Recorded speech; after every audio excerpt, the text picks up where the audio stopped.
We're previewing the Rams-Bengals Week 3 matchup on Monday Night Football. Biggest storylines, key matchups, predictions, and more. That's coming up next on Locked On Rams.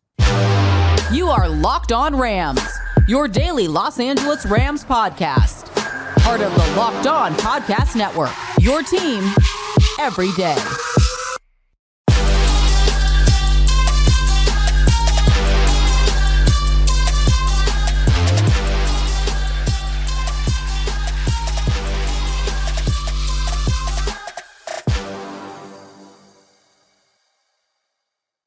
It's crossover Thursday on the Locked On Podcast Network, and in Week 3, the Cincinnati Bengals and Los Angeles Rams are in Cincinnati on Monday Night Football. We're going to get into the biggest stories, the biggest matchups, and the things to watch in this Week 3 contest. And this crossover Thursday episode brought to you by Prize Picks, the easiest and most exciting way to play daily fantasy sports. Go to prizepicks.com/LockedOnNFL and use code in all lowercase letters LockedOnNFL for a first deposit match up to $100. And guys, coming into this season, I personally was excited for this game. It looked like revenge game in capital letters all over it for the Cincinnati Bengals.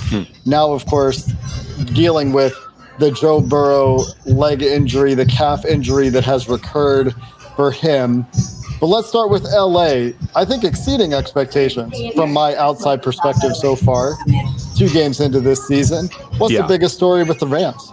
I think you put your finger on it, Jake. I think that this is a team that had quite to be, optimistic. Maybe, this could be a 7-win team, an 8-win team. Vegas had them at 6.5 coming into the season, and there really wasn't much of a path when you looked at their offseason as to how they were going to get into the postseason. You saw a lot of talent leave, guys like Bobby Wagner and Leonard Floyd, and certainly Jalen Ramsey, and very little of it come in.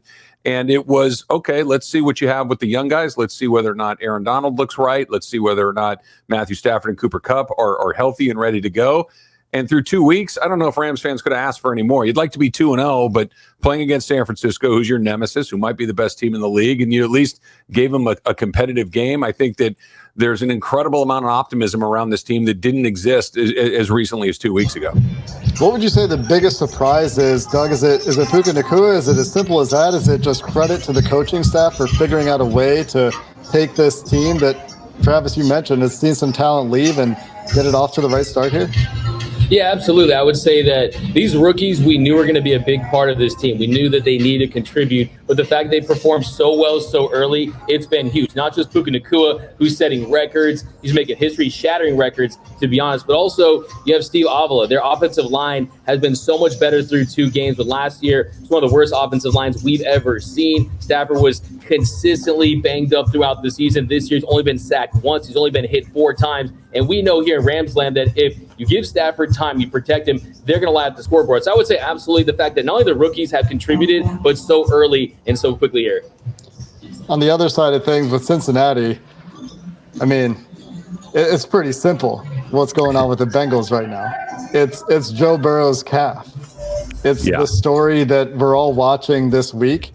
It's the story that we're probably not going to have answers to be honest. Even if he doesn't practice Thursday, which I don't expect him to practice Thursday, I guess we'll see. Maybe we'll get some hints as to whether or not he talks with the media on Thursday when the starting quarterback is scheduled to meet with the media. But this goes back to July. Burrow practiced with that calf sleeve on. I noticed it right away. I wasn't in training camp for that particular practice. I was there later in camp. Didn't see Joe Burrow when I was there, of course, and noticed immediately, like, you don't wear a calf sleeve as a fashion statement. It's not like some of the cool swag you see guys wear on their arms or various wristbands, leg bands, that kind of stuff. A calf sleeve is something that you wear if something is tight to keep the muscle warm.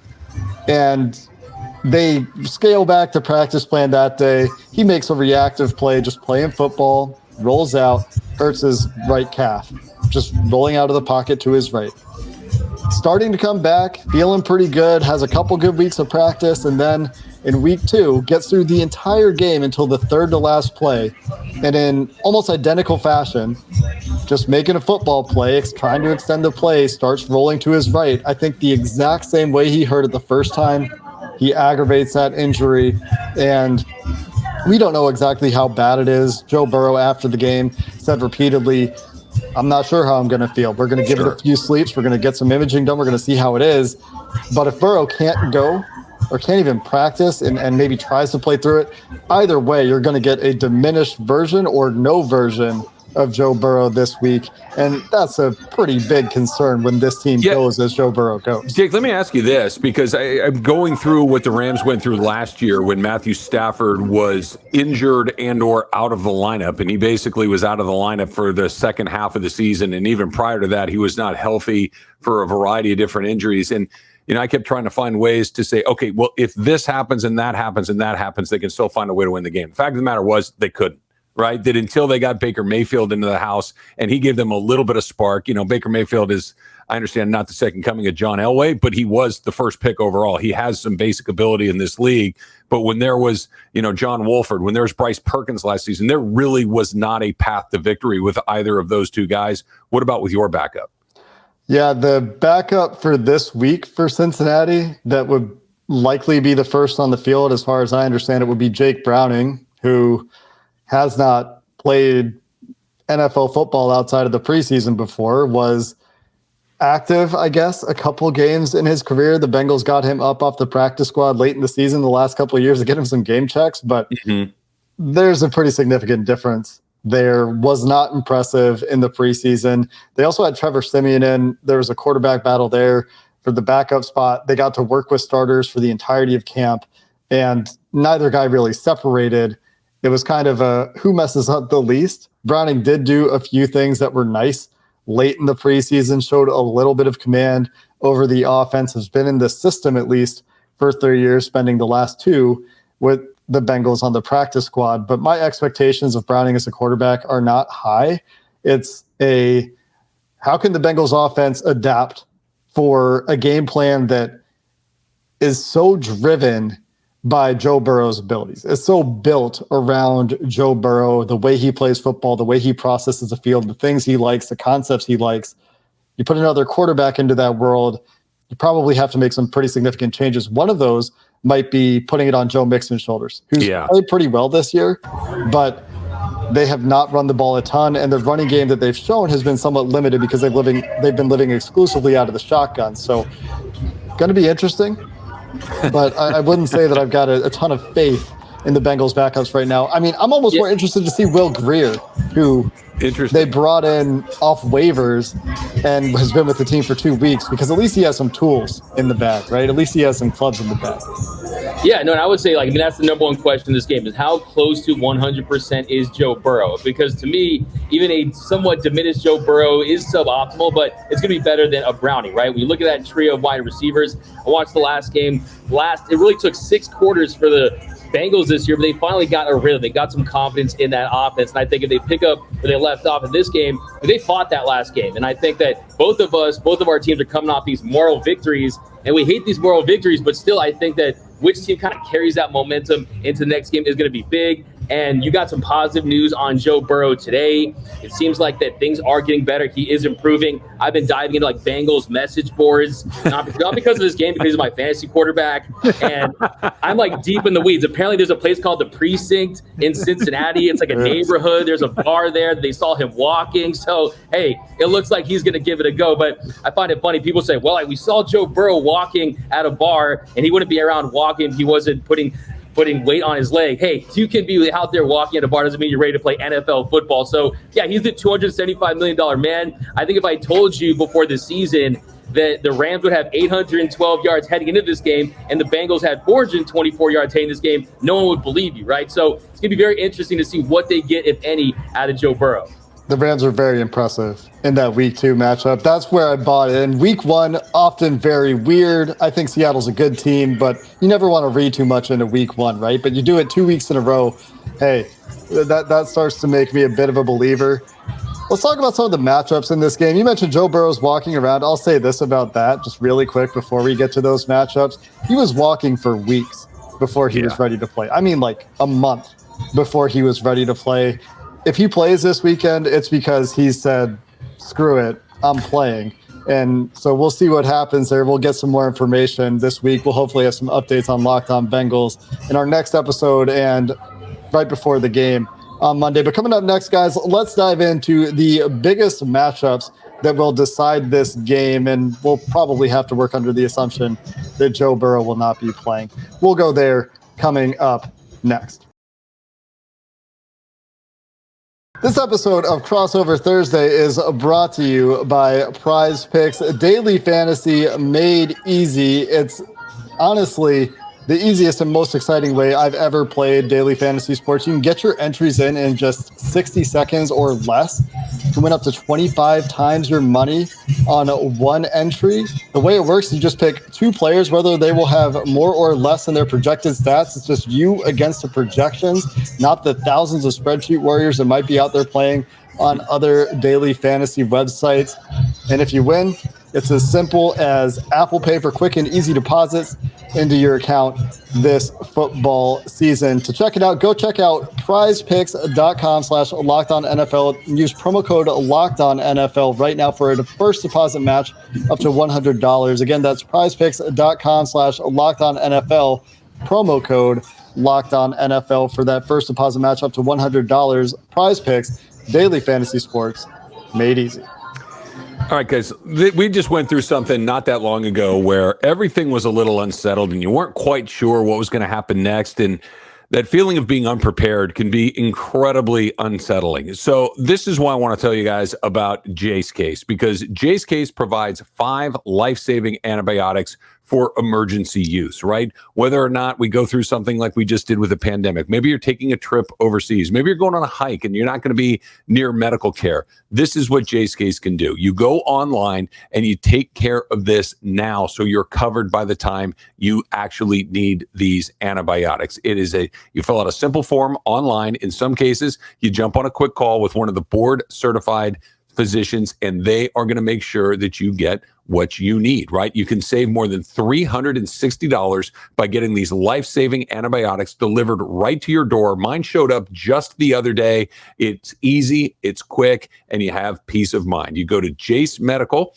of course, plus an additional $20 off using the code LOCKEDON at checkout, jacemedical.com. That's JASE medical.com. Give yourself peace of mind. Save more than $360. Use that additional code locked on for $20 off. That's Jace, JASE medical.com.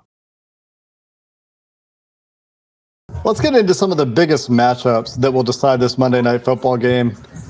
And Doug, I think it's fitting when I was talking to you when we were getting ready for this, we're setting up our background, talking about one of the Rams specific talking point that we want to make sure we highlight in this episode. You called out the run defense and how the Rams have been dealing with the run so far in this young season. And with Joe Burrow not 100% or not playing, one of the two, maybe the Bengals lean into that run game. Is that something that you're looking at as one of the bigger matchups in this game? Or are you looking elsewhere, maybe on the offensive side of the ball, that you think is going to be more important?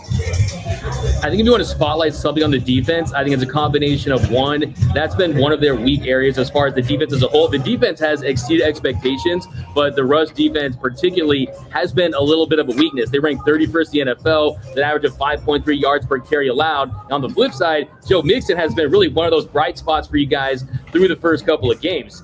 He's been their most consistent player, 13 carries each game. He's physical, 4.4 yards per carry, 7.6 yards per reception. So, yeah, I mean, you don't have a ton of beef outside of course, Aaron Donald, the best defensive player on the planet still, in my opinion. But I think outside that, Kobe Turner, he's looked really good, but really plugging those gaps, stopping the run, and just making those tackles is going to be huge. I think stopping Joe Mixon is going to be big, especially if you're not going to go with your QB1 in Joe Burrow. Yeah, when I look at the Rams roster, the run D isn't something I would highlight. I'm looking at these corners, and if I'm the Cincinnati Bengals, am licking my lips a little bit if I have Joe Burrow at quarterback. How have those corners held up? I know you've got, am I right in that? No rookies in that corner room. Are there rookies in the corner room? Well, there's guys like Trey Tomlinson, who they drafted out of TCU, that are there, that have been getting more time the deeper we're getting into the season. But the fact of the matter is, while maybe some of them aren't rookies, they're very inexperienced. Whether you're talking about a guy like Russ Yeast, or you're talking about a Darian Kendrick, who's in his second year, these are guys that are learning their way in the NFL on the fly. And so far, not too bad, right? It's a pretty limited sample, but you've run into some very high-level wide receivers, whether it's Tyler Lockett and DK Metcalf in week 1, whether it's Deebo Samuel, Brendan Ayuk in week 2, the Christian McCaffrey. Obviously, he's not going to get a ton of one-on-ones with defensive backs along the way, but they've held up against some teams that theoretically should be able to put a little bit on them. I think that's a very good spot for the Rams, surprisingly. And this kind of is why, Jake, you mentioned after seeing the 49er game, I know that D-Mac and I were talking about it after both Seattle, that this doesn't feel fluky. It doesn't feel like a ball got tipped in the air and somebody made an interception and ran it back for a touchdown to win one of these games. It feels very sustainable for the Rams. They're not the best team in the NFC. They're probably not the second or third best team in the NFC, but once you get into that 4, 5, 6, 7, 8 range, I think they can make a case for that. And I think this is a very good test for them. While I'm not happy that Joe Burrow's hurt because I don't want to see anybody get hurt. I was interested to see what it was going to look like against a really high-level quarterback. This was going to be their first test against a guy like that. And that it doesn't sound that that's going to happen. I think it gives the Rams a better chance to win, which I like. But I don't know if we're going to get that test of what a real quarterback looks like until they get Jalen Hurts in a couple of weeks. Man, no Geno Smith love. I'm not Travis on Rogers Team on Geno. Lockdown Rams, huh? I'm not a team. Right said Fred, man. His one-hit wonder right there. Yeah, I was excited for this matchup for the Super Bowl storyline that honestly is kind of an afterthought when you're talking about potentially the season being on the line for the Bengals, 0-2 start. If, say, Joe Burrow misses a week, because maybe they say, we're not going to get to 100% this year, but if we can rest you a week and get it feeling a little bit better, maybe this is a week we choose to do it. We'll see what they do there. It's so hard to talk about this game outside of we'll see what happens with Joe Burrow, but I am wondering what the wrinkle is for the McVay offense this year. He seems to, with Matthew Stafford, always find a way to get production out of this offense. Obviously, the trade of Cam Akers today, a change at running back. The offensive line on paper looks like an offensive line the Bengals should be able to take advantage of, but last week the Bengals could not take advantage of a Ravens offensive line that was missing 2 starters. So we'll see if they can bounce back this week and make things uncomfortable for Stafford, because honestly, they might be looking to make this game into a defensive kind of slugfest, which I wonder if that's something that they can accomplish with the McVay offense this week. Jake and D-Mac, I'll let you go from here, but I just want to throw this in there real quick is because I think the thing that McVay unlocked so far this season, it's Puka Nacua, right? That with Cooper Kupp down, we haven't even mentioned Kupp's name. Here we are about halfway through the pod, and this is not only the Rams' best wide receiver, he's one of the best wide receivers in the whole league, and not that we're not holding our breath till he gets back. I can't wait till it happens, but quite frankly, his absence has not been felt in the way that I think a lot of people thought that it would. D-Mac and I were talking about it going into the season that, with between Donald and Kupp and Stafford's probably number one. I thought Kupp was the second most important guy you couldn't lose. Well, they lost him before they even got started. They're scoring points, they're moving the ball, and that's because of Puka Nacua. I'll give him a lot of credit, but a lot of it needs to go to McVay as well. Yeah, I think McVay has done a really great job of just trusting Puka Nacua as a rookie. Of course, they're without Cooper Kupp, and everyone wondered, is he going to just be solid stepping into that role? He's been outstanding, and it's not just – it's a bunch of different ways. I mean, you see him in intermediate routes, strong hands, he's big, he's physical, but also Tutu Atwell. He's a player that has been much maligned in the Rams universe. A lot of people thought he was just a deep threat, just someone that could take the top off the defense, but you've seen him used in Sean McVay's crossers. He loves those strong hands, making catches over the middle. So really kind of comes down to the quarterback play for the Rams and Matthew Stafford just going out there and being efficient. I mean, you saw the last game, 55 pass attempts right there for Matthew Stafford. And for the most part, he's been fantastic. I think for one guy needs to step up, Van Jefferson, who that second interception that really led to the Rams' loss in the last game. Didn't run the right route. He kind of drifted. Should have came back to the quarterback, would have prevented that. But I think Stafford, he has a lot of confidence in Nacua right now. But I'm very interested to see how they're going to scheme up and game plan for Nacua, because he's not a secret to anyone anymore. You already see him just not available in any fantasy leagues. You're saying people saying that he could win the Offensive Rookie of the Year. Him and Bijan Robinson's third right now. So it's going to be very interesting to see. Can he do it for a third straight week as a rookie? That's a tough test.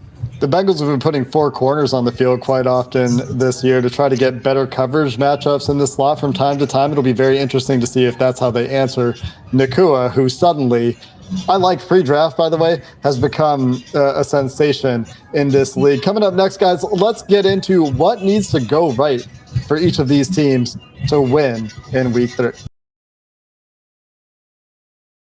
All right, before we do that, let me tell you about Bird Dogs. And you've heard me talk about these guys. I don't know if I have anything on when I go home that aren't my Bird Dog shorts or my Bird Dog pants. I like them that much. They're that comfortable. And the second I'm done at work and I come home, they go right on. That can tell you that they make you look really good. And they do. I could tell you that they stretch and they go and they feel and they look good and you can wear them here and there. And it's all true. It's all good. That it looks like Lululemon. It fits like Lululemon, only way, way better, right? That's all fine. That's all true. It is the most comfortable pair of shorts. They are the most comfortable pair of pants that I have ever worn in my entire life. And I went from having a pair because, look, I'll tell you, Bird Dog gave me a pair too. I've bought 6 more pairs of the shorts and of the pants along the way. That's how great they are. I can't wait to put them on every single day. Here's what you do. You go to birddogs.com/LockedOnNFL or enter the promo code LockedOn XXX at checkout for a free Bird Dogs water bottle with your order. That's birddogs.com/LockedOnXXX for a free water bottle at checkout. You are not going to want to take them off. I absolutely promise you that. You are going to be so pleased that you do it. You're going to buy them for your brother and your dad and random strangers in the street. Go to birddogs.com and don't forget that promo code LockedOnXXX. All right, guys, let's get into what has to go right for these teams to get a win. For the Cincinnati Bengals, I think it's two-pronged. Either Joe Burrow needs to shock us and be healthier than I think, or I need to win on defense, essentially. Jake Browning needs to manage the game if he's the quarterback for the Bengals on offense, and the defense simply needs to create turnovers. Matt Stafford has been prone to the turnover-worthy play from time to time, but if they can create havoc and put the Bengals in advantageous situations on offense, I think it's pretty simple. I don't think the Bengals can win in a straight-up fashion. Maybe they can. Maybe the quality of the roster comes through here. But I think there's a lot to prove for this team in this game at a lot of spots on both sides of the ball. And I think it's going to be tough. How do you see it from the Rams side? Well, I think the most important thing is we saw the difference between Seattle and San Francisco was the Rams didn't turn it over in San Francisco or in Seattle, and they won by 17 points. The Rams turned it over twice against San Francisco at home, and they lost. They lost by 7 points, right? That even with 2 turnovers, they were still very much in a game against the team that I think a lot of people think is the best in the league. One of those was because Kyron Williams just whiffed on a catch, and it got knocked in the air. It got intercepted. The other one was where Van Jefferson, I agree with D-Mac, what he mentioned earlier, probably a route that probably should have been a little cleaner and a little more shallow, and that doesn't happen either. If they play clean football, I really like their chances to win this game. Sean McVay is very good when the whole world is watching. He's very good when they're primetime games, and I think they got a very good chance to go win a game that at the beginning of the season, you looked at it and said, that's going to be, if not impossible, very, very difficult to win. And now I think that with the injury to Burrow and everything else that's happened, the Rams have a very good opportunity to go in on Monday night and beat a very good team because they're not at their best. The Bengals will be desperate, I will say that. This is a team that has its back up against the wall a little bit, regardless of Burrow's status. So I know the defense is going to be fired up to come out and play. A lot of the players on this defense were present for that Super Bowl. I know there's been a lot of turnover in LA, less so the case in Cincinnati. Certainly some new faces and some departures like Jesse Bates, Von Bell, that has been made a pretty big deal of in that Cincinnati defense. I think the safety, at least Dax Hill replacement, has been good. Maybe they missed Von Bell a little bit so far, but there will be revenge on the mind, I think, for a lot of these Bengals players. It just gets harder to achieve without Joe Burrow. And you talk about playing in that primetime setting. Burrow has thrived in high-pressure environments throughout his career and back in college at LSU. That's all. That's what it comes down to, right? I mean, I'm a broken record at this point. There's only so many ways to say the same thing. It's really, really hard to overcome the loss or diminishment of your starting quarterback when he is the engine for your team. That being said, we've seen the markets react to the potential Joe Burrow missing time or not being 100% as well. The game opened with Cincinnati being like a 6.5 point favorite, something like that. That's down, I think, to 2.5 points, depending on where you're looking, before these teams have practiced a single time for this Monday Night Football game as we record this episode. What are you thinking for the score here? Do you think that the Rams are going to be clicking on all cylinders, or where are you at for the score, Doug? I think they have to score points. I mean, this defense, they've been tough, but how about we get a turnover? Still no turnovers through 2 games. Great defenses. They're going to create their opportunities, right? And they've done a nice job. They've got some big stops at key moments, but there's still a lot of youth and inexperience on that defense. And I think it's going to take more than just a few games to just figure everything out. So you're going to have to score points. And I think the number one key for the Rams, you have to protect Matthew Stafford. This offensive line for the Rams, they've played well. They've been great for the most part. Joe Noteboom, we had a little injury scare with our right guard. He appears to be fine. He's a big key to their success. And look, the reality is Matthew Stafford's only been hit 4 times this season. If you keep him vertical, he's going to carve. So they have to line up that scoreboard. I think this Rams team, unless Joe Burrow doesn't play, which by the sound of your voice, it feels like you don't think he is. But if he does play, I think this Rams team has to get around 30 points to leave Cincinnati with a win. 30 points. That's a big number. Just the way the season has gone so far, but an unfamiliar defense. At least this time around for the Bengals, it's not going to be an unscouted offense, unscouted defense. You've got a lot of familiarity with McVay, 2 weeks of tape. The Ravens rolling out that Monken offense with Lamar Jackson for the first time, and the Jim Schwartz defense in Cleveland for the first time. There were a lot of unscouted looks for this team, whereas the Bengals are one of the best scouted teams, I think, in the NFL at this point. 2 straight AFC championship games, and a lot of continuity will do that to you. They might need to be innovative in this game. They might need to get creative with the run game. I think that's what it comes down to. Do either of you feel so bold as to make a score prediction for this game before we've had a single practice? Doug, I think, has a little more points on the board than I might. I think that the Rams win the game. I think that it's a closer game. That, like you mentioned, Jake, this is a Bengals team that desperately wants to avoid an 0-3 start. It's with 7 playoff spots, it's a little different than it used to be, but that is a very difficult hole to climb out of. I think it's a closer game. I think it's 20-17 the Rams, and I think D-Mac's right. I think they need to turn the ball or take the ball away at least one time if they're going to win this game. I'll tell you this. Sorry, go ahead, Doug.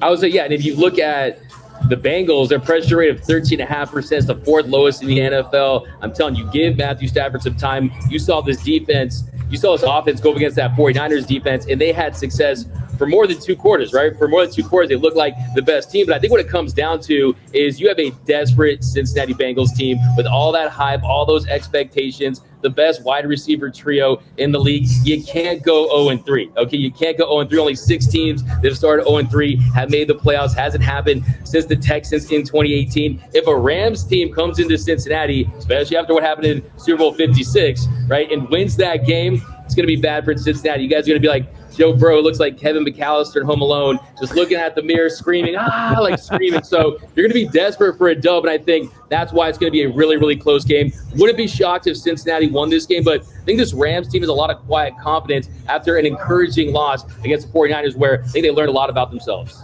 We'll see if the Bengals pass rush can pick things up. That's been mentioned multiple times as a big key against Lamar Jackson. They were really not very aggressive. I think that might be a little bit different against Matt Stafford this week, and I'm excited to see if that Bengals defensive line in particular can answer the call. That's going to do it for this Crossover Thursday. For more, we've got a couple shows leading into this game on Locked On Bengals, and check out Locked On Rams for more updates as we get into our first practice of Monday Night Football after this Crossover Thursday episode on the Locked On Podcast Network.